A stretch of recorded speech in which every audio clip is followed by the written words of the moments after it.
Tēnā koutou katoa. Ngā mihi mai oha kia koutou I runga I ngā tini āhuatanga o te wā. Nau mai, hara mai ki tēnei webinar tuatoru o te manatū mo te tai ao. Ko Whitney Nuku tōku ingoa, and I'm a senior analyst in the policy implementation team at Te Manatū mo te tai ao. We are very grateful to have you all here today with us. Nē rā te mihi nui kia koutou. To open this session, as we may have a few new members of our audience today, we'd like to start with a word of welcome from our Deputy Secretary, Martin Workman. Mā taki mai.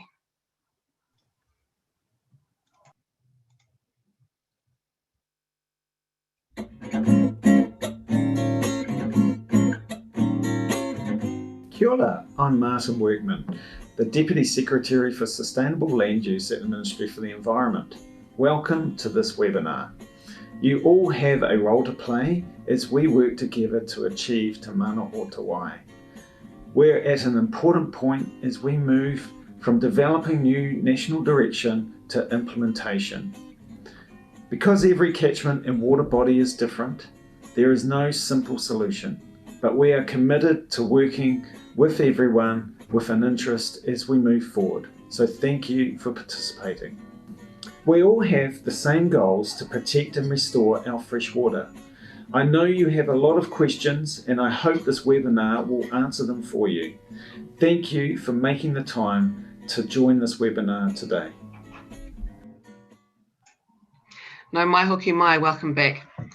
In today's webinar, we'll be talking about raising the bar on ecosystem health and going into a bit of detail on wetlands, rivers and fish passage. Please let me introduce you to our panelists today, Ricky Ellison, Kirsten Forsyth and Carvin Perez. Kirsten is a senior analyst and Carvin is an analyst, both in the policy implementation team and members of the Sustainable Land Use Delivery Division. Our third panelist is Ricky Ellison. Ricky has held senior and executive management roles with Greater Wellington Regional Council, Ministry for the Environment and Ngāi Tahu Development Corporation. He was also a technical advisor for the Freshwater Iwi Leaders Group and is here with us today in his capacity as a member of Kahui Wai Māori. Tēnā rā koutou katoa. Thank you for being with us today. Before we kick off, I just need to share a few housekeeping details. So there's no live Q&A. We've asked for you to submit your questions beforehand when you register. So if you've submitted a pātai, we have got it. And we'll try to answer them through this webinar content. For other more technical or legal focused questions, there is guidance coming that should respond directly to those. But please keep in mind, e te iwi, there are some questions we're not able to answer. As you probably know, questions that might require us giving a legal interpretation of the policy. In saying that, we do want to hear from you and we will do our best to provide you with the support that you need. So please keep an eye on these webinars and keep an eye out for the upcoming guidance documents. Lastly, this webinar is being recorded. So if you do want to send your networks the link, a YouTube link of the live recording will be made available on the Ministry for the Environment YouTube channel. Hei aha, to start us off and to get us into the right frame of mind, please watch this short clip to remind us why we are all here today, the importance of giving effect to Te Mana o Te Wai. After which, I will pass the time to our panelist, Ricky Ellison. Tēnā rā koutou katoa.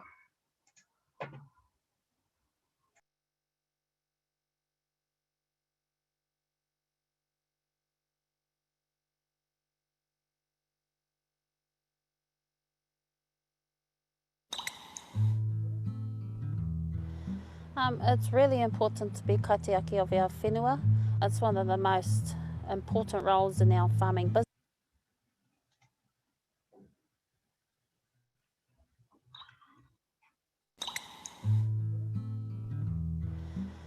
It's really important to be kaitiaki of our whenua. It's one of the most important roles in our farming business. To look after Papatūānuku, because whatever we produce, it grows from Papatūānuku. And we don't put any rubbish into our whenua, we look after it. This area behind me was blackberry and wet and swampy, but full of weeds. lots of willow trees, and we thought as kaitiaki of our whenua we were going to give a little back, and doing that is planting trees and giving a habitat for the weka. The weka thrive in this area now. So we have the Motu River just to the left of us, and it runs through the front of our farm, our property. So having these wetland areas works as a filter system. So it's good practice to, if you have a wetland area, fence it off, look after it, because it has a runoff effect and looks after the main arteries, which are the river. The Motu River is a tonga to me, as they say, you have land, you have people, and without it, nothing will survive if you don't have water.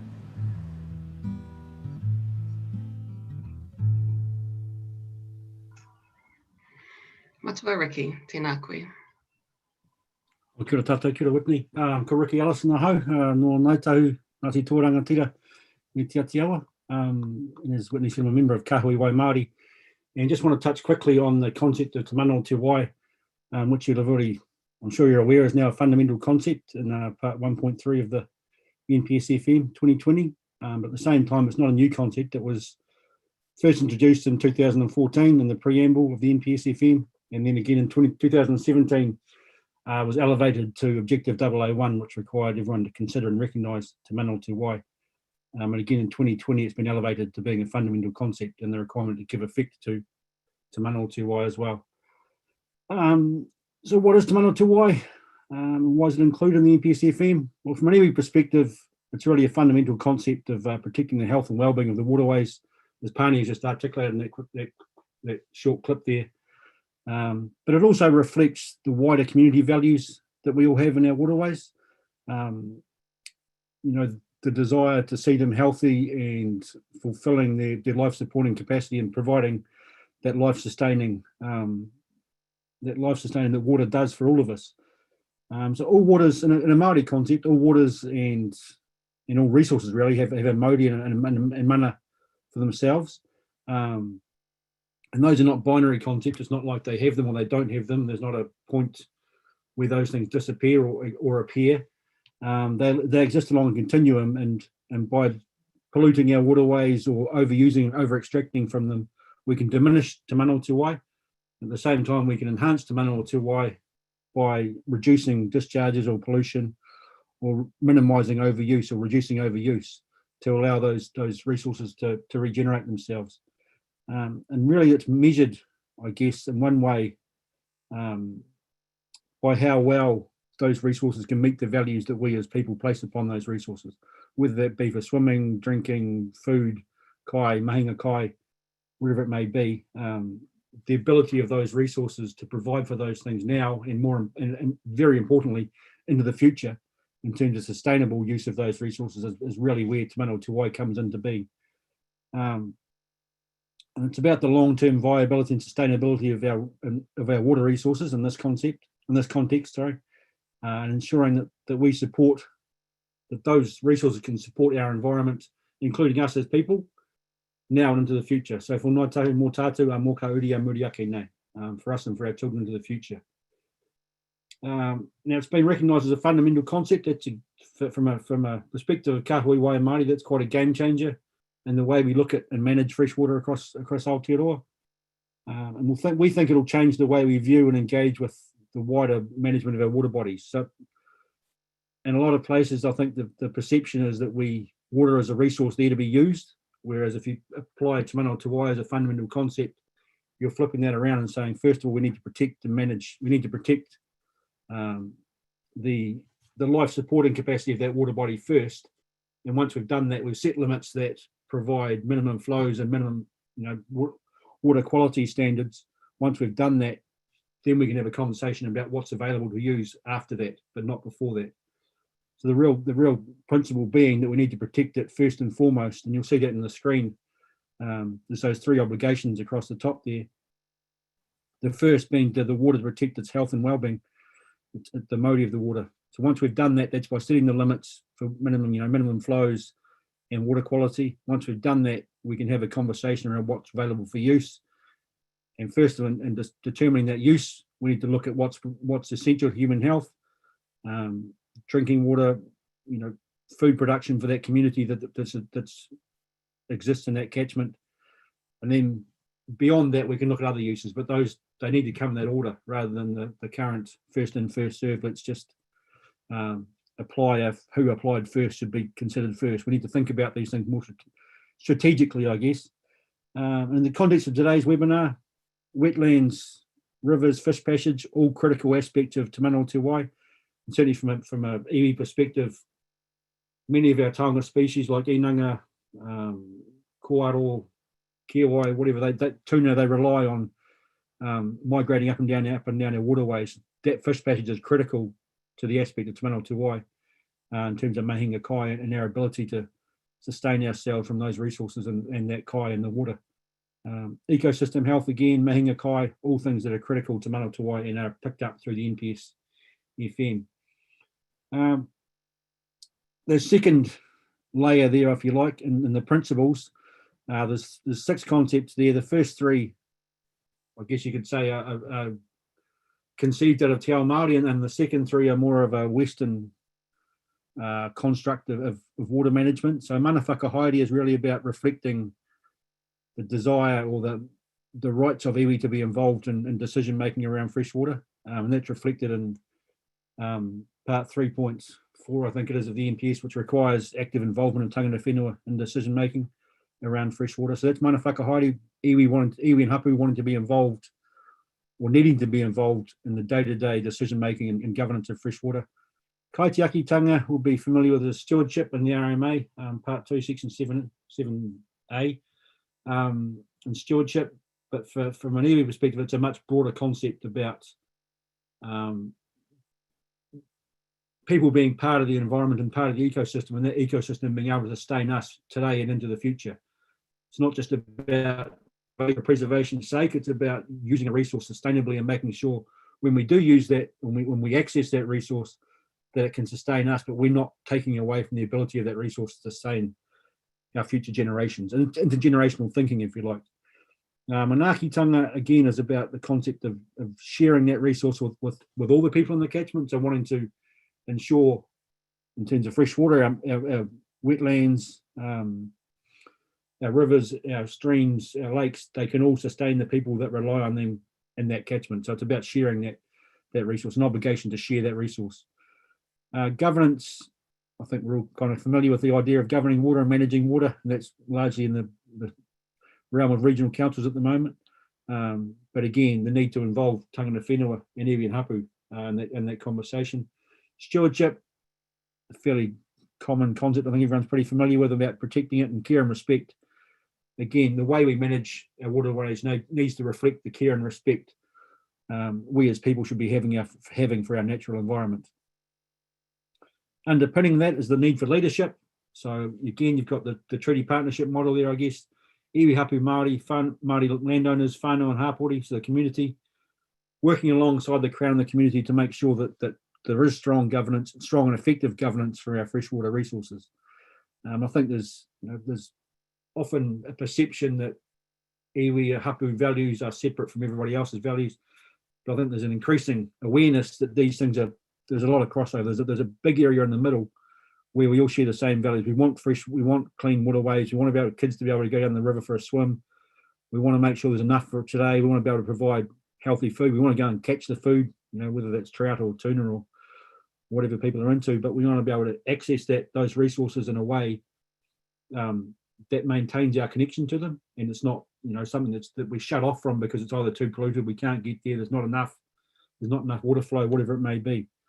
So that's really the leadership thing. And on the right hand side there, Ngāti Itina, customary concept, if you like. So the Treaty of Waitangi is the backbone of all this concept of this kaupapa of freshwater management. So the treaty principles need to be applied. Te Mana o Te Wai, Te Mauri o Te Wai, again, that's the heart of Te Mana o Te Wai, that Mauri is the life force, the life essence, if you like, of that water, and that from that mana comes, and we need to protect those things. Mana motuhaki o ia wai o ia iwi ki te wai. That's referring to the need for people in that place to manage those things. It's not for me as Ngāi Tahu to go to Waikato Tainui and tell them how to manage their awa. or vice versa, for them to come to Naito and try and tell us how to manage our waterways. It's the people in that place to make those decisions for themselves. Again, the kaitiaki o ngā hapu me ngā iwi ki te wai, similar concept. It's for iwi and hapu from that place. They are the ones who are kaitiaki for those resources, and it's for them to fulfil their obligations and responsibilities as kaitiaki. And mana whakahaere o ngā hapu me ngā iwi ki te wai, again, is that concept of tangata whenua, iwi and hapu having that relationship mai anō for thousands of years with those resources, and needing to ensure that continues into the future, and our connection to those resources, the ability to make those decisions is an important part of our connection to those resources, and wanting to make sure that continues into the future. So that diagram is really an attempt to articulate in some form the way Kāhui Wai Māori sees Te Mana o Te Wai operating in practice. So you've got those three obligations, that hierarchy of the first right going to the water, and looking after the water being the most important, the first step, and then thinking about people and then other uses beyond that. And that's reflected in the NPS as well, and part one of the NPS as well, in terms of the policies and those things up the front as well. And the role of iwi again is reflected in part 3.4, the need to involve tangata whenua actively in decision making. The other question, I guess, is matauranga that comes up about how does matauranga Māori influence this, what role does the matauranga Māori have in this decision making? And I think for me it flows right through this. So if you involve tangata whenua actively in decision making, then you will almost by default be bringing in a matauranga concept. They will bring with them that matauranga, that traditional knowledge, and the way they involve themselves in their worldview about how they approach, or how we approach decision making and governance of freshwater will be informed by that matauranga. I think it also has clear value to add to monitoring, the whole monitoring of where our water bodies are, whether they're getting better or worse. There's a whole suite of tools that incorporate matauranga, whether it's the Cultural Health Index, the Māori Compass, the Māoriometer. There's a number of tools around that incorporate matauranga Māori into monitoring mechanisms for fresh water. And I think we can use those in a lot of ways to understand in greater depth or greater meaning the ability of our waterways to recover for themselves, and how they're actually doing from a traditional view. So again, the long-term vision that people are, that we're now required to do under the NPS, again, that should be informed by matauranga. We've got these, 1,000 years of experience, understanding, and interaction with our waterways.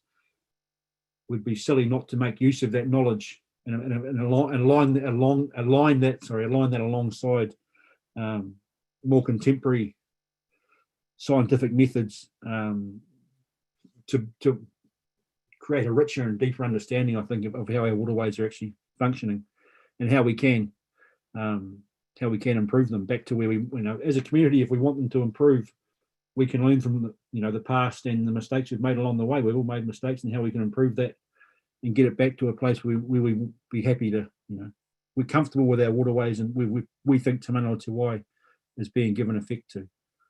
So I'll pass over to Kirsten, I think, is going to carry us on the next phase, but kia ora tātou.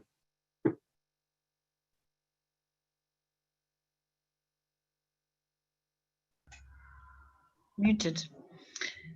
Kia ora, everybody. I'm going to leap straight into what's new, starting with the National Policy Statement. And as Ricky explained, Te Mana o Te Wai is now the fundamental concept of the NPS, and it's underpinned the entire, everything we put into it. It's been completely rewritten from before, so but the existing policies have been carried over and supported with stronger direction. So this new direction has been added to better achieve the objectives of the Essential Freshwater Package, and to support decision making on the accompanying national environmental standards. So that's really important for these topics we're going to talk about today, which is the wetlands and streams.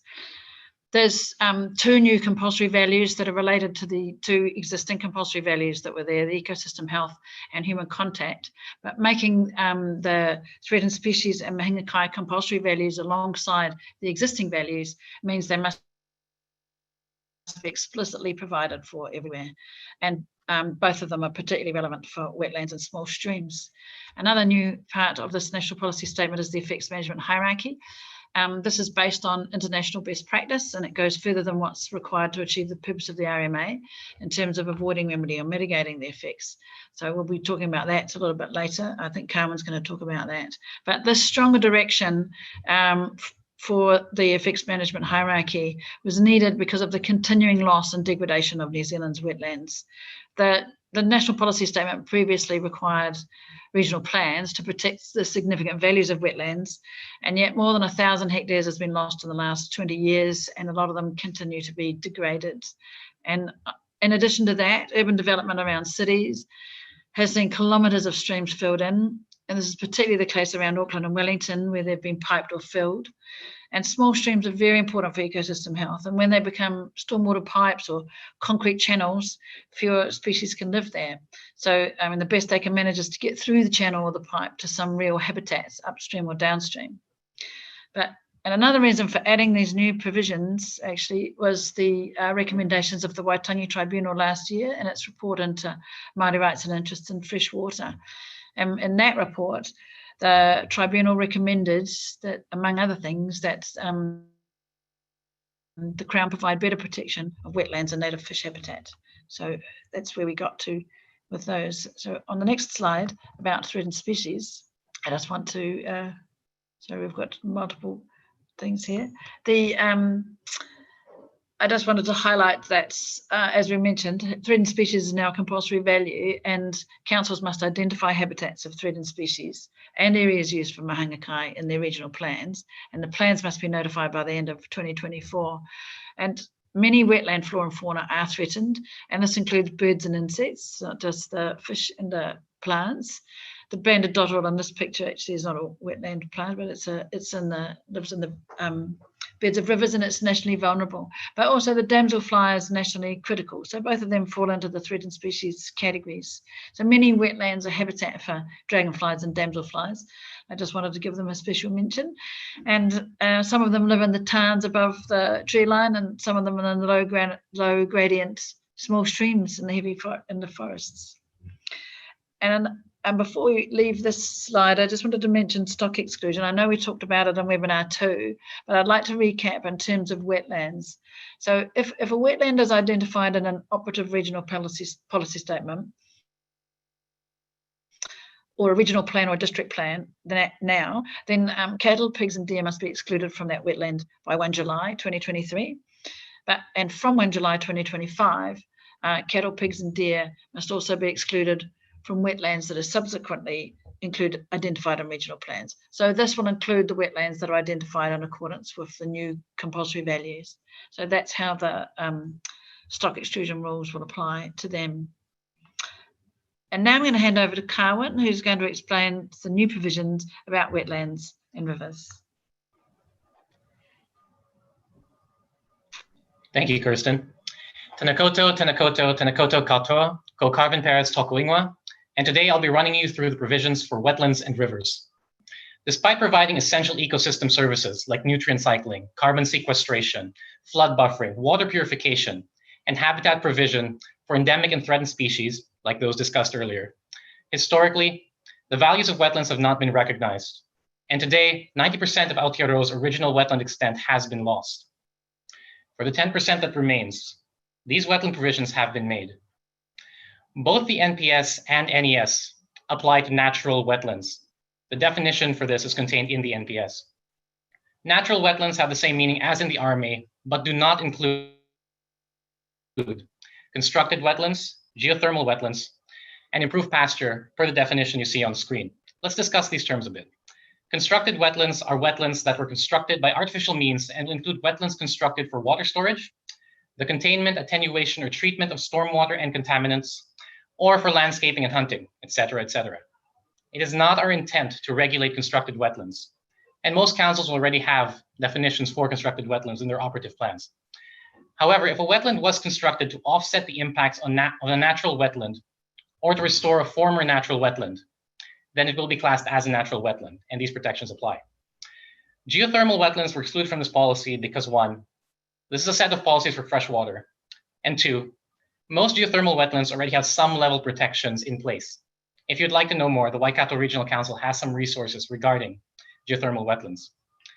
Improved pasture is defined in the NPS, and it is not our intention to regulate improved pasture, even if they may have been wetlands in the past that were subsequently drained and converted.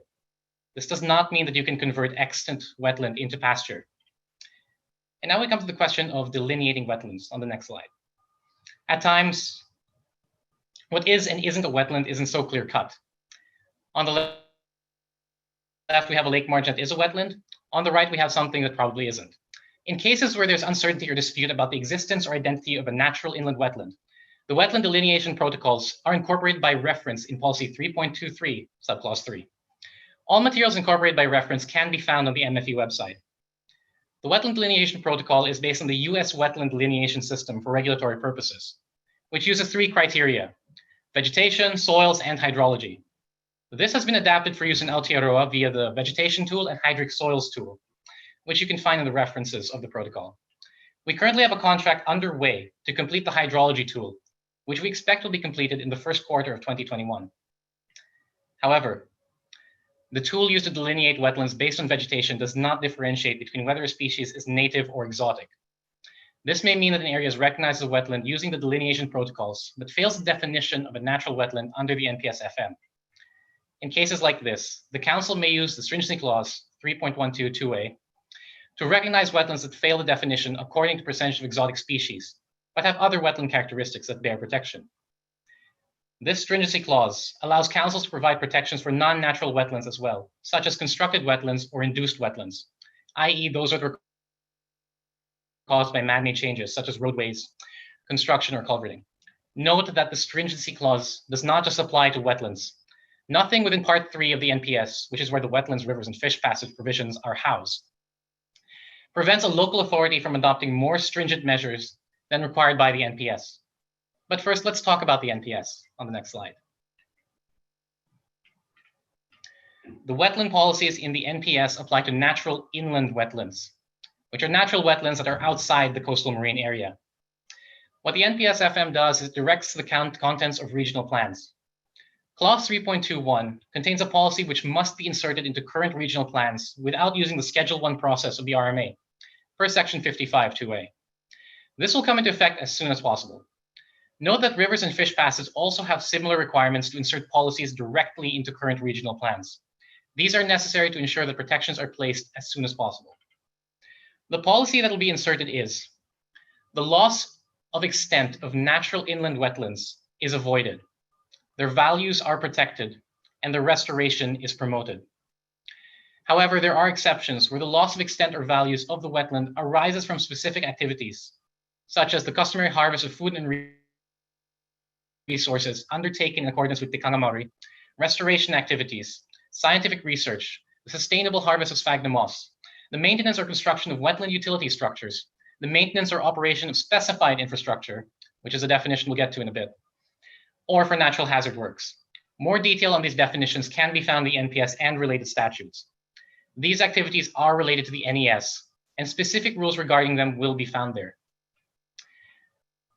For specified infrastructure refers to infrastructure that is vital to the effective function of communities and includes lifeline utilities, regionally significant infrastructure, and public flood control protection and drainage. Please see the NPS for the precise definition. For specified infrastructure, the Council must be satisfied that certain conditions are met. These can be envisioned as a funnel, which narrows down the scope of activities based on specific criteria.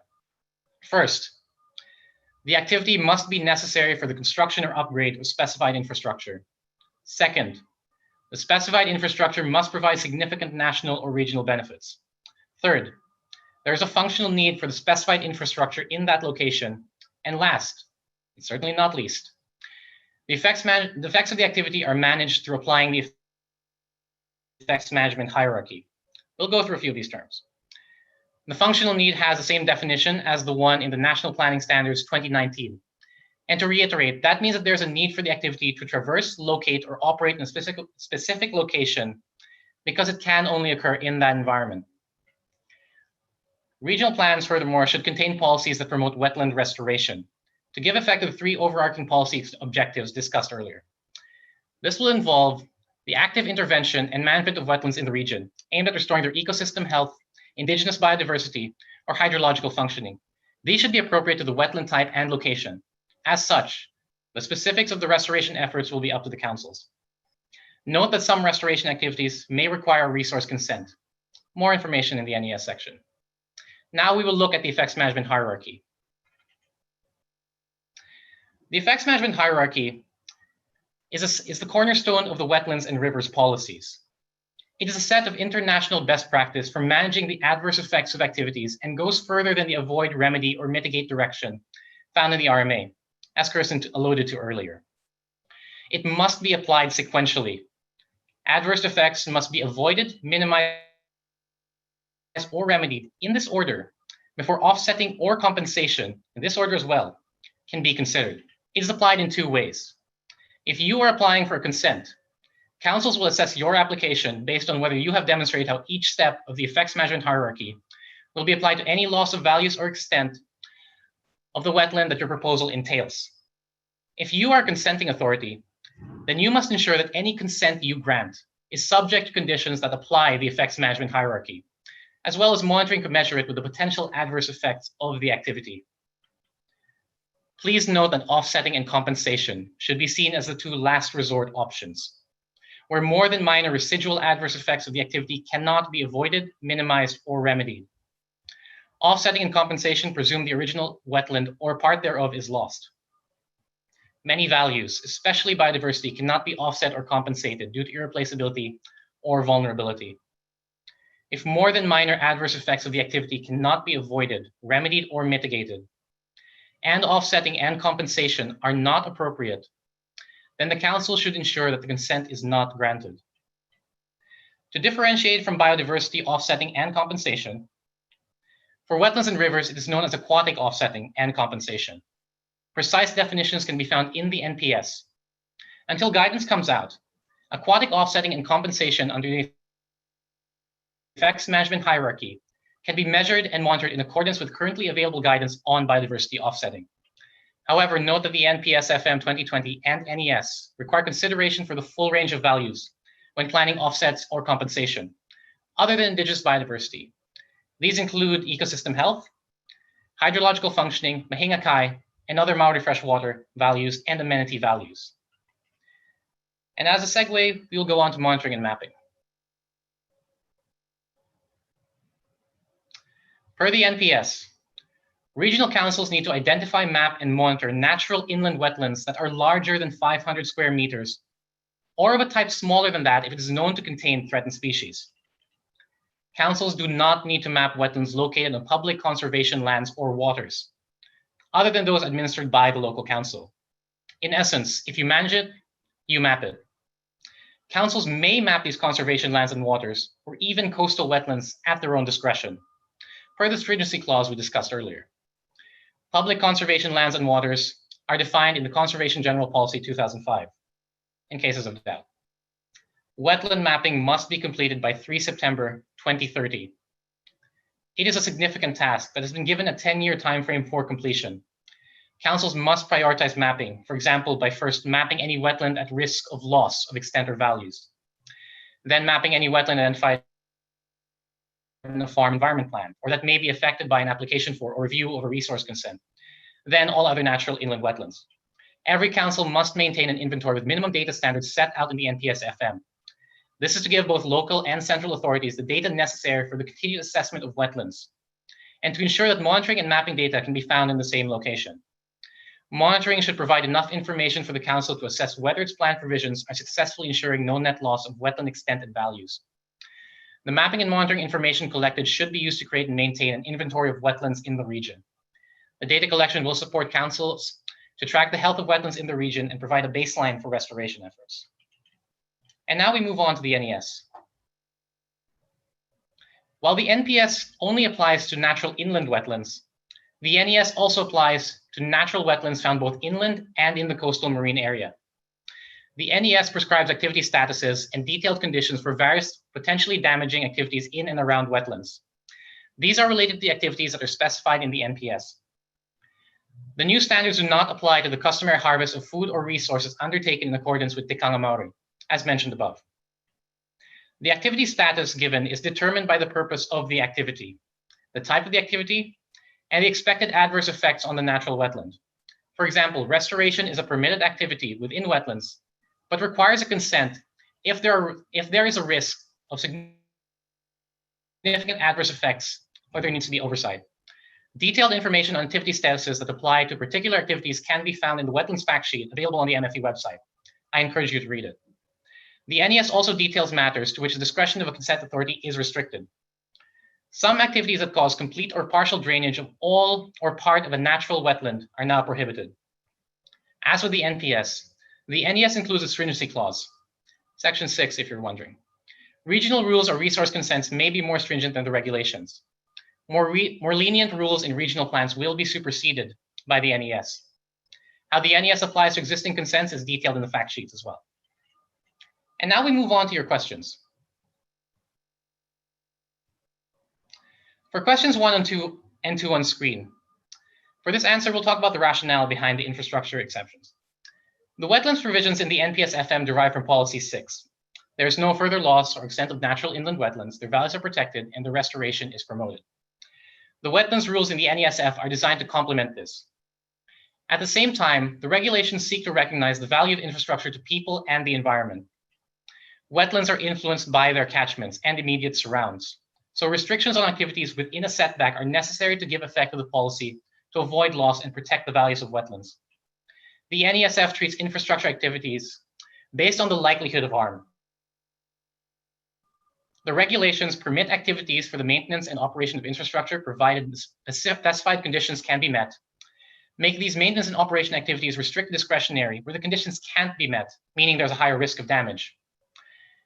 And last, make the construction of new specified infrastructure discretionary, reflecting the greater potential of new construction to cause adverse effects. For questions 3, 4, and 5, specified infrastructure is defined in the NPS-FM and NESF, which includes infrastructure that delivers a service operated by a lifeline utility, infrastructure identified in a regional policy statement or regional plan as providing regional benefits, and public flood control works. All 3 kinds of infrastructure could include regional infrastructure, examples roads and cycleways, and so can be consented, provided the other requirements of Policy 3.221 are met.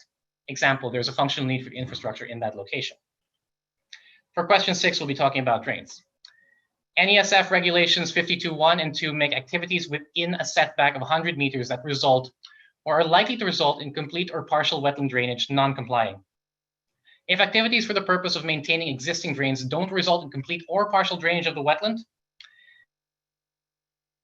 they may be either permitted or restricted discretionary. See regulations 46 and 47 of the NESF. Each case will have to be assessed based on its facts. The questions will continue on the next slide. For questions 7 and 8, these are ones regarding the coastal marine area. To answer these questions, we'll have to take the starting point for answering these questions is the RMA definition of wetland, which is not limited to freshwater wetlands. The NPS-FM and NESF definitions of natural wetland and natural inland wetland modify this starting point, but are also not limited to freshwater wetlands. The definition of natural wetland does not exclude the area below the mean high water springs. Accordingly, the definition of natural wetland, and therefore the scope of the NESF rules, includes saline wetlands, wherever located. The NPS-FM provisions in 3.22 and 3.23 only apply to natural inland wetlands. However, this also includes saline wetlands, as long as they are not in the coastal marine area. Excuse me. The entire coastal marine area is not a wetland, but the coastal marine area contains wetlands. Wetlands in the coastal marine area are captured by the NESF definition of natural wetland.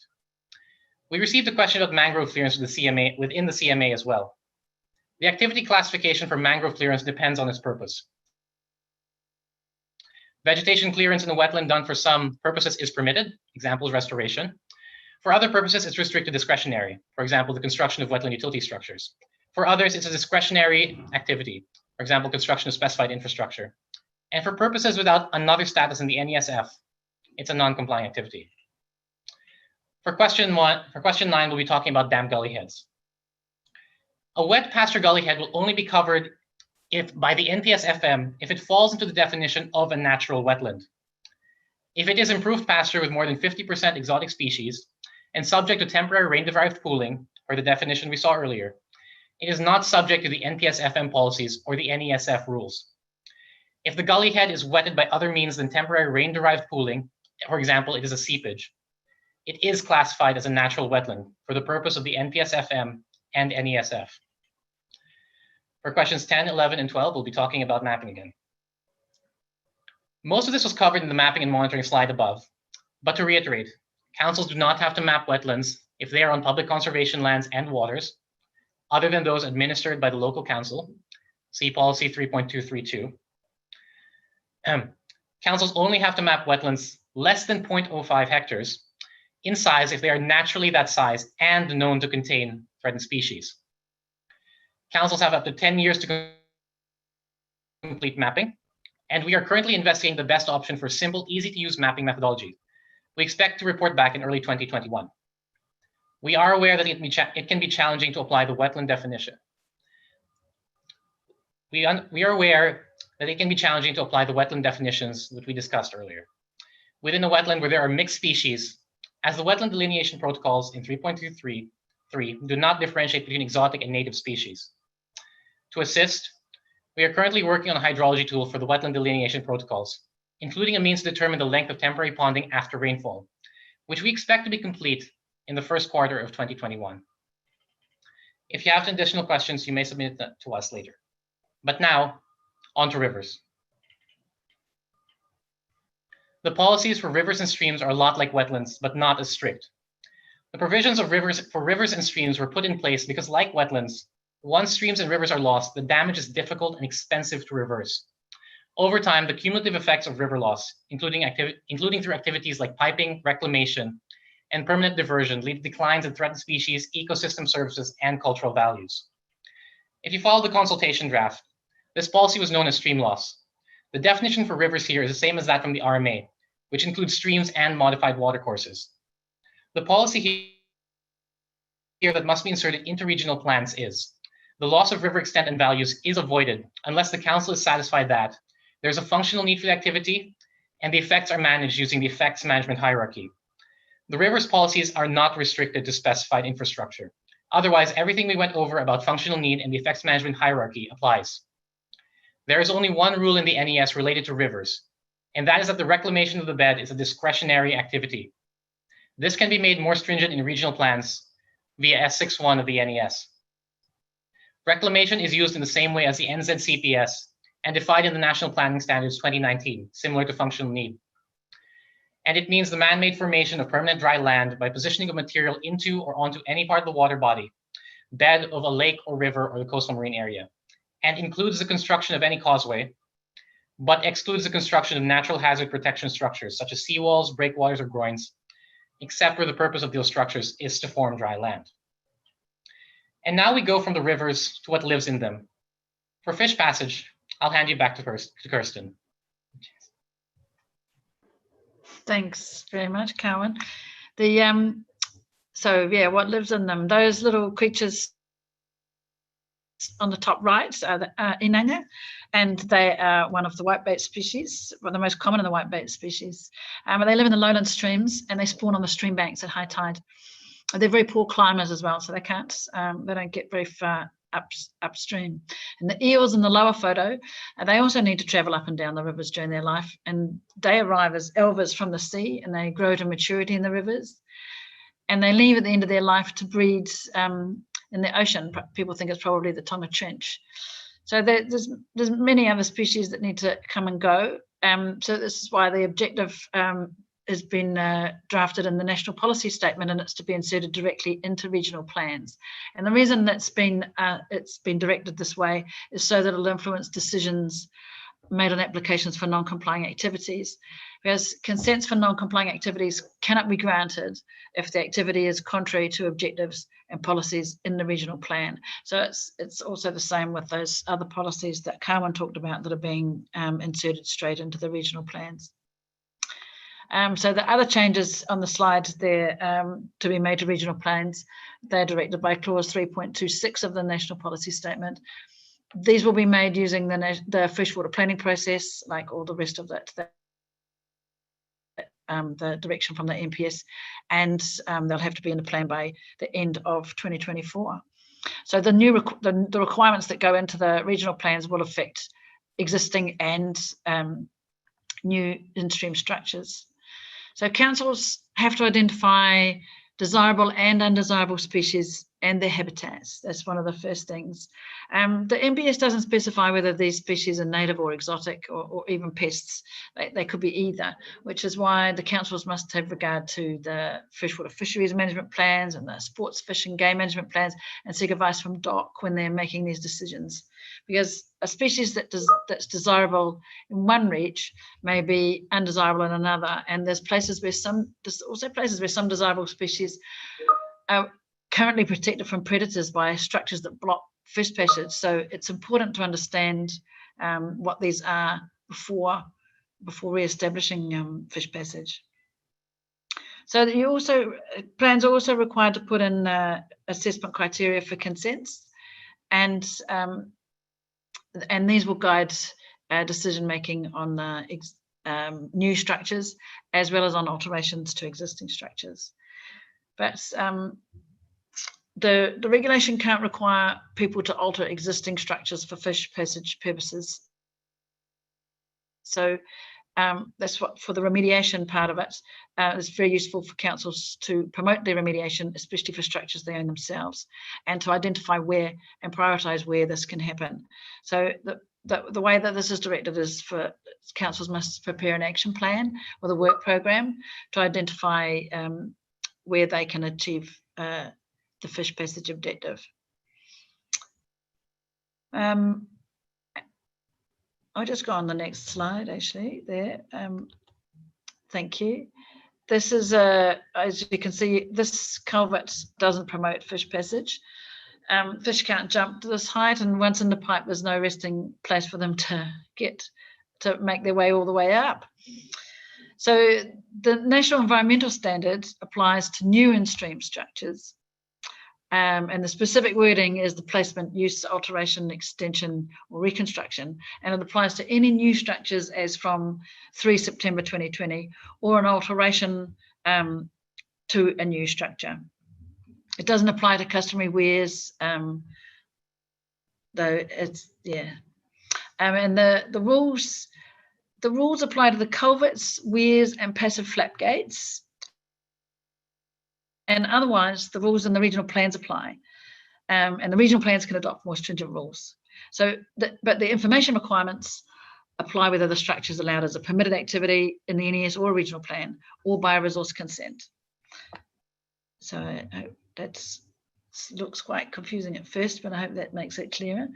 If a new structure can't meet the design requirements set out in the permitted activity rule, then a resource consent is required, and the council will have discretion over that design.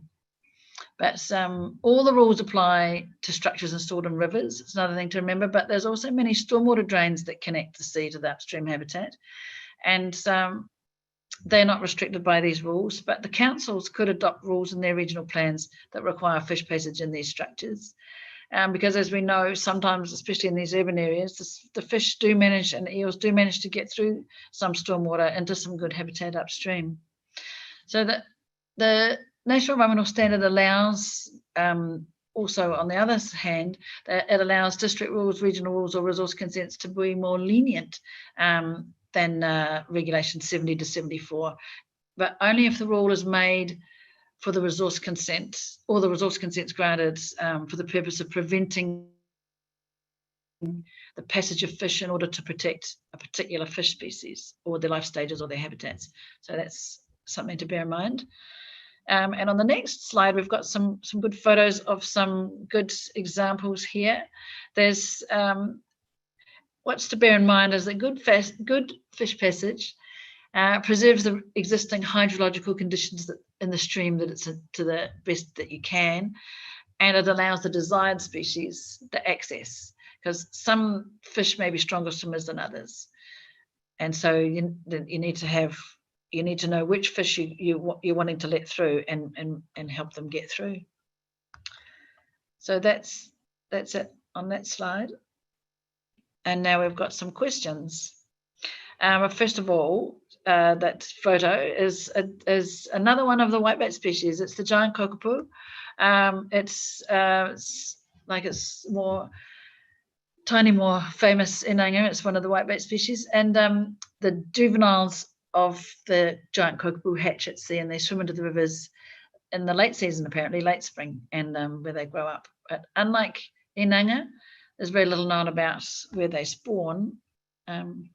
So we just need to make sure they can get up and down. So questions 1 and 2 here, these relate to Regulation 70.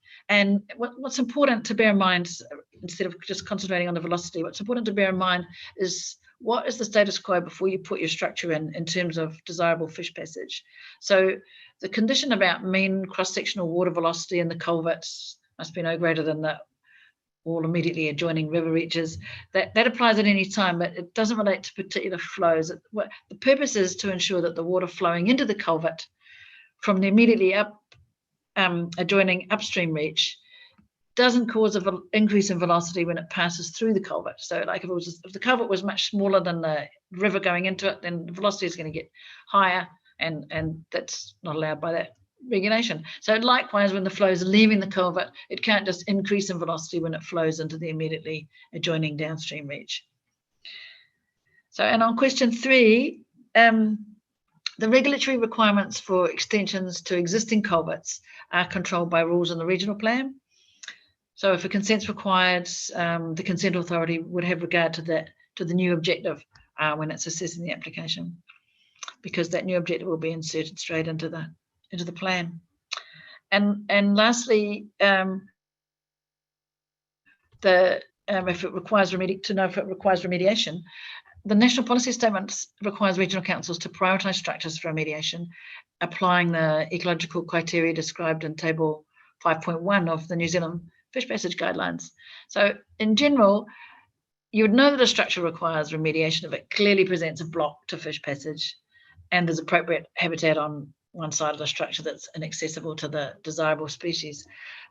But there will be cases where the structure may be providing some protection. I think we talked about that before, to desirable species from predators. And in that case, any remediation would need to cater for that. So on this next slide, just lest we forget the urban streams, all policy direction, including the national bottom lines, applies to freshwater. Applies to all freshwater, I should say. So don't forget about the urban streams. And in this photo here, all it can basically do is provide fish passage to some hopefully desirable habitat upstream, because the habitat there is not great for fish. So under the new national policy statement, there's more direction in there for territorial authorities as well. Every territorial authority must include objectives and policies and methods in its district plan to promote the positive effects and avoid, remedy, or mitigate the effects of urban development on the health and well-being of water bodies. So we'll be looking after the water from all directions now. That's our plan. And on the last slide, actually, we've got just some examples of some upcoming guidance. I know some people are wondering when this is going to be coming. So these are some areas that you can look forward to next year. Good, thank you.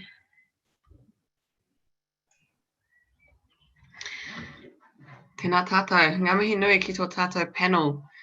O te rā kia koutou hoki e Mataki mai ana. Thank you again to our panelists today, Ricky Allison, Kirsten Forsyth, and Carvin Perez. Tēnā koutou. To everyone online, thank you for joining us for the third webinar in this series. We hope you found it useful.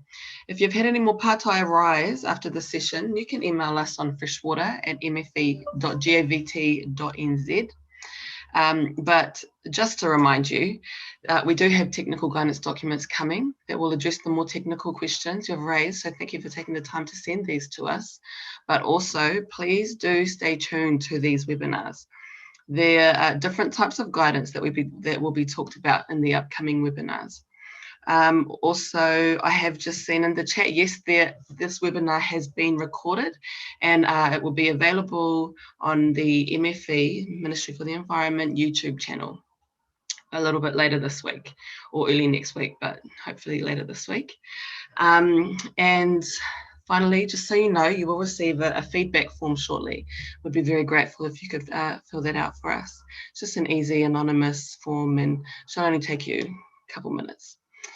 Aotearoa Wiki, our next webinar is same time, same place, next Wednesday, and we'll be talking about limiting intensification and nitrogen use. This is part 2 of the webinars on the National Environmental Standards for Freshwater and the Section 360 regulations. Until next time, e te iwi, nei rā te mihi nui kia koutou katoa. Kia ora, hui hui mai anō tātou. Tēnā rā koutou.